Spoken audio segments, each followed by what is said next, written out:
Hi, everyone. Welcome to the second episode of Rendezvous with Resolute, where I talk to industry leaders from around the world to get their view about the latest and the greatest in the world of financial crimes and compliance, regulations, and everything exciting in this ecosystem.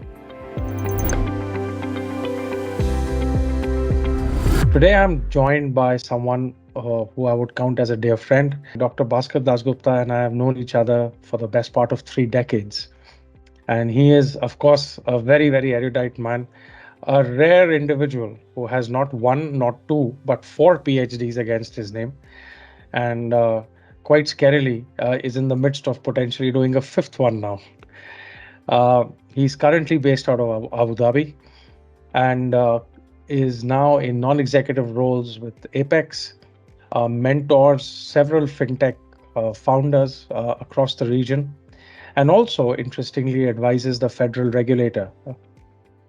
Just prior to this, he spent several years as a regulator himself in the Abu Dhabi global markets ecosystem. And before that, has held leadership roles in various blue chip institutions around the world, like HSBC, for example, and many others. His experience is global, and it's with great pleasure, Dr. Bhaskar Dasgupta, that I welcome you to Rendezvous with Resolute. Thank you for taking time out for us today. Thank you, Jaideep, and it's a pleasure to be here. Bit of a different time from our times in Manchester, but Yes, indeed. good to speak to you. How was it like actually being on the other side of the fence and being part of a regulatory ecosystem, especially a unique one like ADGM? So yeah, it was quite interesting because having, for example, worked in HSBC, where just to give you an idea, I think they have got perhaps the largest number of regulators that they get involved with. I think it's in the numbers in the thousands. And you always see regulators from a fairly narrow perspective. And it's very episodic. So either when a regulation comes up, or when you actually have got the stress level shooting up when an email from them arrives, or when panic sets in when they're actually doing a site visit. So you actually have a very narrow perspective. But once I joined the regulator, and especially ADGM, it was, and I've been saying it was an eye opener, would be to discount it hugely. Um, as a regulator, you have to think about so many things. It's unbelievable, and that's what I learned. You have to think about existing firms. You have to think about the stability of the jurisdiction. You need to think about how firms are going to migrate to the new jurisdiction, new frameworks. What will be the impact of new regulations that you might encourage? I joined when, for example, there were 3, 4 massive market changes that happened. For example, the crypto and virtual asset piece absolutely flooded the market. UAE got into the grey listing for FATF. We had plans for COP28 that just happened. We had what I would call as the upswing with the low interest rates and great economic environment, and then of course it started to come down. So all in all, those, and also implementing, for example, a pure English common law jurisdiction in a region which never had seen before. Wow. So it was extremely exciting. And the backing that I got from my seniors and everybody was extraordinary. I could literally go out there and dream big things and deliver big things. So Amazing. working in that particular regulator and the time, I would say I'm Super extremely exciting. Huh? lucky. Super And so let excited, me very just lucky. pick up on something you said, which was, the UAE went into the FATF grey list. What have you seen over the last 4, 5 years in terms of how the UAE and generally the region's sort of attitudes and sort of processes towards regulations and compliance have evolved? How has the ecosystem started to mature? Well, there are three, four things to note, especially when you're talking about the UAE grey listing. One is uh, at a certain level, it did not have that much of an impact because a substantial amount of economic activity is carried out by private capital. So as long as they are happy, that's fine. And when I say private capital, I'm talking about family office money or Hmm. discretionary asset management or prop trading.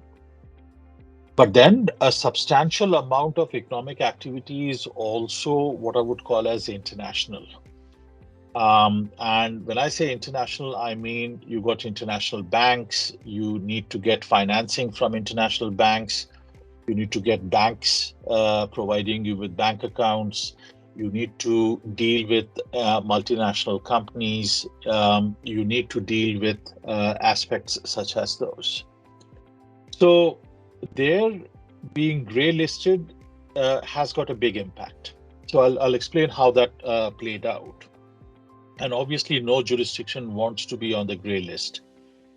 So, from a government perspective, they obviously did quite a lot, which are very well documented as part of the FATF reports. And things that they did was they cleaned up the corporate registries. They made sure that some of the very high risk sectors, such as payments and exchange houses, were tightened up. The capital requirements, the compliance requirements, all those things came in. But FATF, remember, doesn't just ask you to issue guidance. It also asks you to show evidence that you have implemented those pieces. And that's the reason why over the last 2 3 years you've had an explosion of fines being levied, explicit mandates for firms to fix their issues, um, and so on and so forth.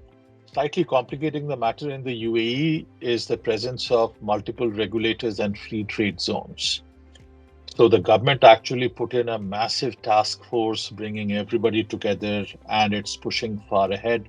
And as you can see from the regular reports that FATF keeps on providing, there is progress towards it. I'm hoping that in the next year it comes off. But to go back to what I was saying, how it hit individual firms, the first and foremost is previously the compliance function was considered to be almost like, okay, fine, we'll have something. No longer. You need to have a proper world-class compliance function. You need to have a very solid reporting line for the compliance officer reporting into the boards. You need to have very good quality people with good experience. You can't just allow the CEO or the promoter to ride roughshod over them. And you will have to explain this. Regulators are walking into the firms and actually checking and evaluating what's happening. You need to be doing clear cut onboarding. Your risk policies should be up to date and approved. And up and down the entire compliance value chain, you need to be right on top.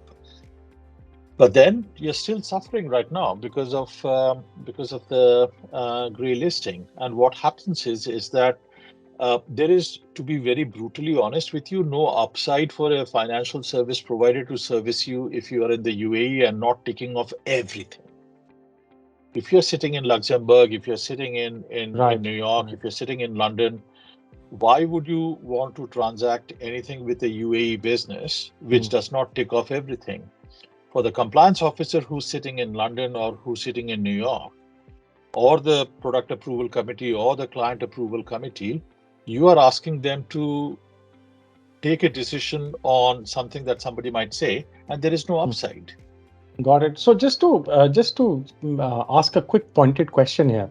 So for the UAE firm who's at the receiving end of the capital, so to say, would it be correct for me to then surmise that actually their cost of capital goes up because the investor or the lender is actually attaching what I would call a grey list premium to the cost of that money? Jaideep, you'll have to take it from two, three perspectives. Hmm. The first is forget about the cost of capital.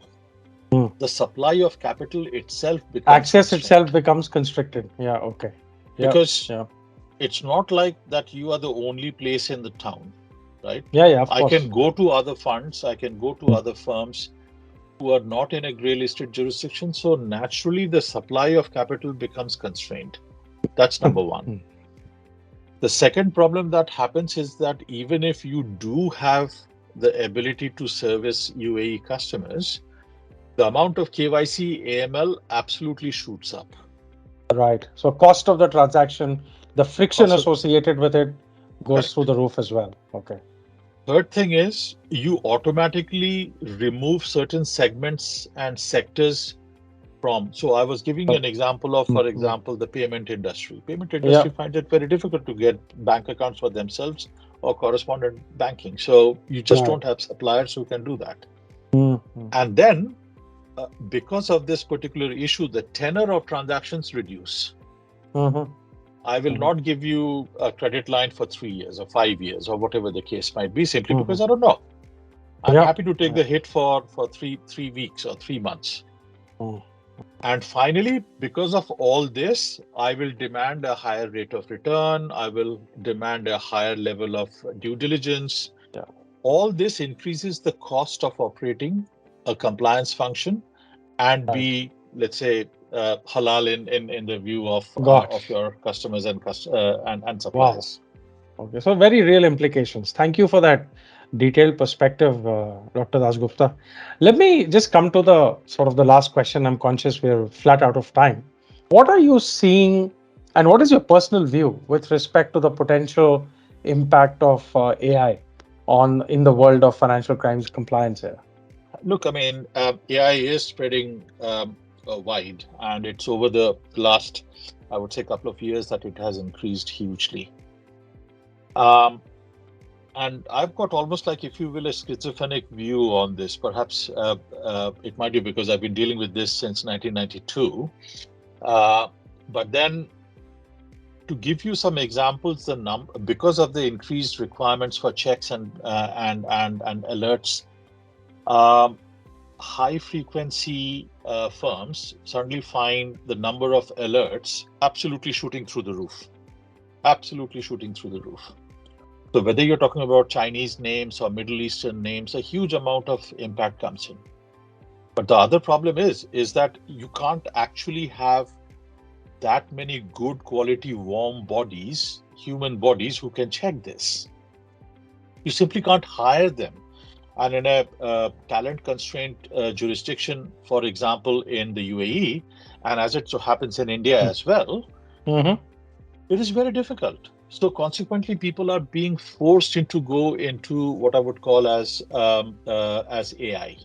Mm-hmm. And what AI does is that it starts giving a helping hand in looking at the alerts. It gives you helping hand in putting together, let's say, compliance reports or KYC reports for onboarding or regular checks on investors or suppliers or whatever the case Mm-hmm. might be. So I would say if you are not on the AI bandwagon, your costs are going to go up. Your suppliers or your customers are not going to be happy. And to be honest with you, you're going to start losing your talent Mm-hmm. because you are asking them to do things which an AI tool can do very easily. Now, the last thing that I would say is that be very careful about which AI tool you use. There is the lazy choice of going for ChatGPT, or the smart choice of actually looking at specific AI tools which are dedicated to compliance. Don't make the Mm-hmm. mistake of going for the generic tool. Go for a specific tool.